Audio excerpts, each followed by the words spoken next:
திமுக ஆட்சி வந்தவுடன் இந்த ஊதிய முரண்பாடு களையப்படும். கடந்த ஆட்சியில் வந்து எங்களை 2 தடவை நேரடியாக அதே டிபிஏ வளாகம் வந்து தற்போதைய முதல்வர் அவர்கள் எங்களுக்கு வாக்கு கொடுத்தாங்க. 2 முறை நேரடியாக வந்து திமுக ஆட்சி காலம் வந்தவுடன் இந்த ஊதிய முரண்பாட்டை களைவோம் என்ற வாக்கு இதே கரங்களை பற்றி கொடுத்தார்கள். ஆனால் இன்றைக்கு ஆட்சிக்கு வந்து கிட்டத்தட்ட 4.5 ஆண்டுகள் முடிந்து 60 நாட்கள் மட்டுமே இருக்கிறது. ஆனால் இதுவரை ஏதாவது ஒரு காரணத்தை சொல்லி குழு போட்டோம், அதை போட்டோம், இதை போட்டோம், ஏதாவது ஒரு உப்புக்கு சப்பு இல்லாத காரணங்களையா சொல்லி ஏமாற்றுவது மட்டும்தான் இதுவரை நடந்துகிட்டு இருக்கு. இப்ப எங்களுடைய டிபிஏ வளாகத்தில் கூட போராட முடியல. டெல்லி ஜந்தர் மந்தர்ல கூட போராட உரிமை இருக்குதுங்க. டெல்லி தலைநகர்ல ஜனநாயக முறைப்படி போராட உரிமை இருக்குது. உச்சநீதிமன்றம் அதை வலியுறுத்துது. ஜனநாயகத்தின் குரலை ஒடுக்கக்கூடாது, அடக்கக்கூடாதுன்னு சொல்றாங்க. ஆனா தமிழ்நாட்டில் எங்களுக்கு ஜனநாயகத்தின் குரல் அடக்கப்படுது, ஒடுக்கப்படுது. போராடுவர்கள் அகிம்சை வழியில போராடுறவங்களை எங்களை போட்டு சித்திரவதை செஞ்சு நேத்து அத்தனை பேரை காயப்படுத்தியிருக்காங்க காவல்துறையினர்.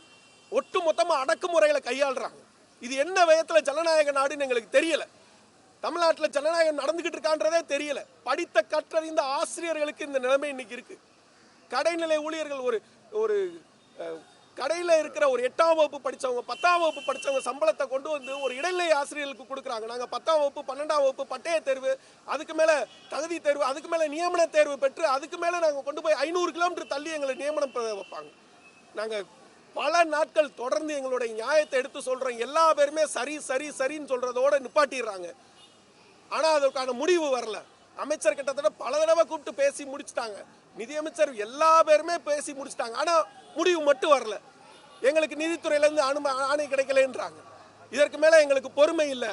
இனி தமிழகம் முழுவதும் எங்களுடைய போராட்ட களம் இன்னும் தீவிரமாகும். எங்களுடைய ஊதிய முரண்பாடு பிரச்சனை முடியும் வரை நாங்கள் கடுமையாக போராடுவோம்.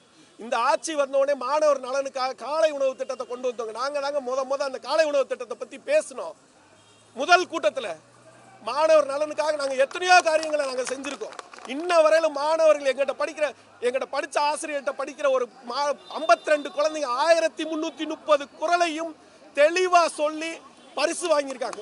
அந்த அளவுக்கு தகுதி தேர்வில் தேர்ச்சி பெற்ற ஆசிரியர்களுக்கு நீங்கள் சம்பளம் கொடுக்கறது வெறும் 5200 அடிப்படை ஊதியம். இன்னைக்கு தேதிக்கு 20600 அடிப்படை ஊதியம். இது எந்த வகையில் நியாயம்னு எங்களுக்கு தெரியல.